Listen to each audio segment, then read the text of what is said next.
नमस्कार मंडळी. ठरलं तर मग या मालिकेमध्ये आपण पुढे जबरदस्त असा एक ट्विस्ट बघणार आहोत. आपल्याला सध्या माहिती आहे की मैपत जो आहे तो जेलमध्ये आहे. त्यामुळे बाहेर असलेल्या प्रियाला आणि नागराजला चांगलाच घाम फुटलाय. जर मैपतने त्याचं तोंड उघडलं तर मात्र आपलं काही खरं नाही, ही गोष्ट त्या दोघांना चांगलीच माहिती आहे. त्यामुळे काहीही करून त्याने त्याचं तोंड बंद ठेवलं पाहिजे, यासाठी ते दोघंही प्रयत्न करताय. दुसरीकडे अर्जुन मात्र सगळे प्रयत्न करतोय की मैपतने त्या मास्टर माइंडचं नाव सांगावं, ज्या मास्टर माइंडने हा सगळा प्लॅन रचला होता आणि 22 वर्षापूर्वी किल्लेदार फॅमिलीचा ऍक्सिडेंट घडवून आणला होता. त्यावेळी जेव्हा अर्जुनने मैपतला विचारलं होतं की त्या मास्टर माइंडचं नाव सांग, तुला हवी ती मदत मी करतो, तरी सुद्धा मैपतने नाव घ्यायला नकार दिला होता. मैपतने त्या मास्टर माइंडचं नाव सांगितलं नव्हतं. त्यामुळे अर्जुन एका विचारामध्ये असतो की असं काय असेल की मैपत त्या माणसाचं नाव सांगू शकत नसेल. समजा जर तो माणूस या जगामध्ये आहे, जिवंत आहे, तर मग मैपत त्याचं नाव का लपवून ठेवतोय? मैपत जर त्या माणसाचं नाव मला सांगत नाहीये, याचा अर्थ मैपतला त्या माणसाची भीती असेल का? म्हणून मैपत नाव सांगत नसेल का? अर्जुन जेव्हा या विषयावर सायली सोबत बोलतो तेव्हा सायलीला याबद्दल एक भन्नाट कल्पना सुचलेली असते. सायली अर्जुनला म्हणते की अर्जुन सर, हे बघा, मैपत जर त्या व्यक्तीचं नाव सांगत नाहीये तर याचा अर्थ बाहेर असलेल्या त्या व्यक्तीला सुद्धा मैपतचं टेन्शन आलं असणार. मैपत जर आता जेलमध्ये गेलाय तर आपलं नाव सांगतो की काय, ही भीती आता त्या माणसाला देखील वाटत असणार. आणि मैपत जर त्या व्यक्तीला घाबरत असेल तर मैपत त्याचं नाव कधीच सांगणार नाही. परंतु आपण मात्र त्या व्यक्तीपर्यंत पोहोचू शकतो आणि त्याचा मार्ग मैपत पासूनच सुरू होतो. त्यावेळी अर्जुन विचारतो की नक्की तुला काय म्हणायचंय सायली? सायली म्हणते की हे बघा, त्या मास्टर माइंडला जर मैपतची भीती वाटत असेल तर कुठल्या ना कुठल्या मार्गे मैपतचं तोंड बंद करण्यासाठी किंवा तोंड बंद ठेवण्यासाठी तो मैपतला लालच देणार किंवा मग मैपतला भेटायला येणार. काहीतरी असं घडणार की मैपतच्या तो आजूबाजूला तरी असणारच. आपल्याला जर मास्टर माइंडचं नाव शोधायचं असेल तर आपल्याला बाहेर फिरून उपयोग नाही, तर आपल्याला जेलमध्येच ते शोधलं पाहिजे. म्हणजे काय, तर मैपतवर बारीक नजर ठेवली पाहिजे. आणि मग काय, इन्स्पेक्टर सावंत, सायली आणि अर्जुन ह्या तिघांमध्ये एक प्लॅन ठरतो. तिघेही बसलेले असतात, यावर उपाय काढत असतात. त्यावेळी अर्जुनच्या डोक्यात एक भन्नाट कल्पना आलेली असते आणि आता त्या कल्पनेनुसार काम होणार असतं. इन्स्पेक्टर सावंत एका हवालदाराला बोलावतात आणि त्याला त्यांनी सगळा प्लॅन समजावून सांगितलेला असतो. रात्रीच्या वेळी तो हवालदार मैपतच्या वॉर्डच्या बाहेर ड्युटी करत असतो. मैपत आतमध्ये येरझरे घालत असतो, कारण त्याला साक्षीचं टेन्शन असतं. साक्षीला काहीही करून परदेशात पाठवायचं असतं, परंतु आता तो स्वतः जेलमध्ये असल्यामुळे या सगळ्या गोष्टी घडणार कशा, असं त्याला टेन्शन आलेलं असतं. आणि दुसरी गोष्ट म्हणजे नागराज आणि प्रियावर दुसऱ्यांदा विश्वास ठेवणं त्याला काही पॉसिबल होत नसतं, कारण हे कधीही खंजीर खुपसू शकतात, ही गोष्ट त्याच्या लक्षात आलेली असते. परंतु दुसरीकडे दुसऱ्या बाजूने जर विचार केला तर मैपतकडे दुसरा कुठला ऑप्शनही नसतो, कारण नागराज आणि प्रियाच त्याचं काम करू शकत असतात. गरज नागराज आणि प्रियालाही असते, सोबत मैपतलाही असते. त्यामुळे नागराज आणि प्रियावर आता सगळं काही सोपवायचं असं त्याने ठरवलेलं असतं. पण या सगळ्या गोष्टी होणार कशा हे त्याला माहित असतं. त्याच वेळी जो हवालदार आहे, जो की प्लॅन मध्ये सहभागी असतो, तो हवालदार आता मैपतला हाक मारतो. मैपत हा त्याच्या जवळ आलेला असतो. मैपत म्हणतो की काय हो हवालदार साहेब? तेव्हा हवालदार म्हणतो की मला माहितीये तुम्ही कुठल्या चिंतेत आहात. मला आता अशा व्यक्तीची गरज आहे जी व्यक्ती तुमचं 100% काम करेल. तेव्हा मैपत म्हणतो की म्हणजे तुम्हाला नक्की काय म्हणायचंय? हवालदार म्हणतो की मला माहितीये की मला लवकरात लवकर या जेलमधून सुटायचंय आणि मला हेही माहितीये की मास्टर माइंड तर वेगळाच कोणीतरी आहे, पण तुम्हाला मात्र या सगळ्या गोष्टीमध्ये अडकवलं जात आहे.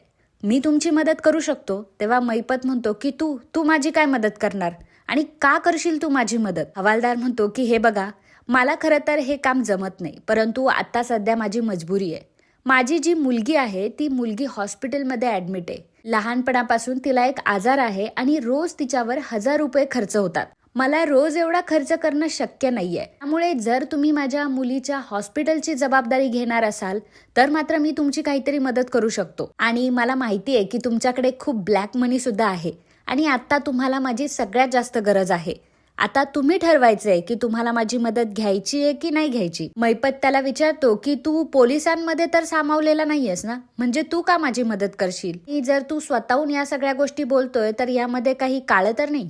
त्यावेळी हवालदार म्हणतो की नाही, मला या सगळ्या गोष्टी करून काय करायचंय, मला फक्त माझ्या मुलीचा जीव इम्पॉर्टंट आहे आणि आता या वेळेत मला कोणी नातेवाईक सुद्धा मदत करत नाहीये. त्यामुळे जर मला यावेळी तुमची मदत जर झाली तर तुम्हीच माझ्यासाठी देव असाल. हवालदाराने मैपतला पूर्णपणे विश्वास दिलेला असतो आणि विश्वासात घेतलेलं असतं.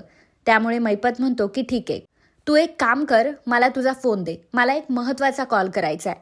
तेव्हा हवालदार म्हणतो की ठीक आहे, मी तुला फोन देतो, परंतु कोपऱ्यात जाऊन बोल, मोठ्याने आवाज नाही आला पाहिजे. इथे सध्या तर मीच आहे, परंतु रिस्क घ्यायची नाही. मग मैपत आता त्याच्याकडून फोन घेतो आणि मैपतने आता नागराजला कॉल लावलेला असतो. मैपत नागराजला कॉल लावतो आणि नागराजला म्हणतो की मी मैपत बोलतोय. नागराज घाबरतो. नागराज म्हणतो की मैपत, हे कसं काय शक्य आहे? तू जेलमध्ये आहे, तू मला फोन कसा काय केला?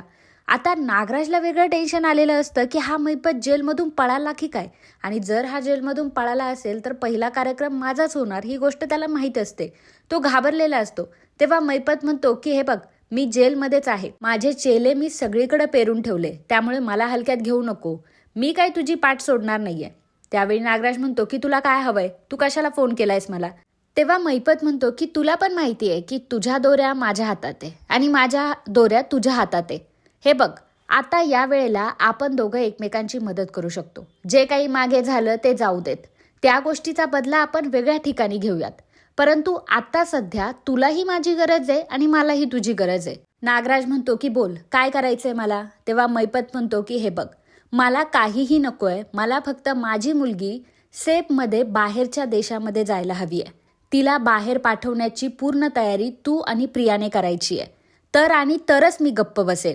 मी जर एवढ्या दिवस झाले जेलमध्ये आहे आणि तरीही तुमचं नाव घेतलं नाहीये, तर त्याच्या मागे फक्त एकच कारण आहे, साक्षी, माझी मुलगी. मला तिचा जीव खूप महत्वाचा आहे आणि जर तुम्ही तिला परदेशात सुखरूपपणे पाठवलं तर मात्र मी तुमचं नाव घेणार नाही, मी गप्प बसेल. फार तर काय, मला थोडी शिक्षा होईल, तेवढी शिक्षा मी भोगेल, पण मला माझ्या मुलीच्या जीवाची शुअरिटी पाहिजे. मला खात्री दे की तू साक्षीला काहीच करणार नाही आणि तिला बाहेर देशात सुखरूप पाठवशील. त्यावेळी नागराज म्हणतो की ठीक आहे, सध्या आम्ही दोघंही खूप गुंतलेलो आहे, आम्हाला फक्त तू आमचं नाव कोणाला सांगायला नकोय. आणि तुझी एवढीच इच्छा आहे ना की मी साक्षीला परदेशात पाठवावं आणि तिची सुखरूपपणे सुटका करावी, तर डील मंजूर आहे. काहीही झालं तरी तू माझं आणि प्रियाचं नाव घ्यायचं नाही आणि आम्ही साक्षीला परदेशात पाठवण्याची पूर्ण तयारी करतो. त्या दोघांमध्ये अशी डीलच ठरलेली असते. मैपतने सांगितलेलं असतं की मला सगळ्या गोष्टीचे पुरावे पाहिजेत आणि पुरावे ह्या नंबरवरच पाठवले गेले पाहिजे. माझं आणि साक्षीचं बोलणं सुद्धा याच नंबरवर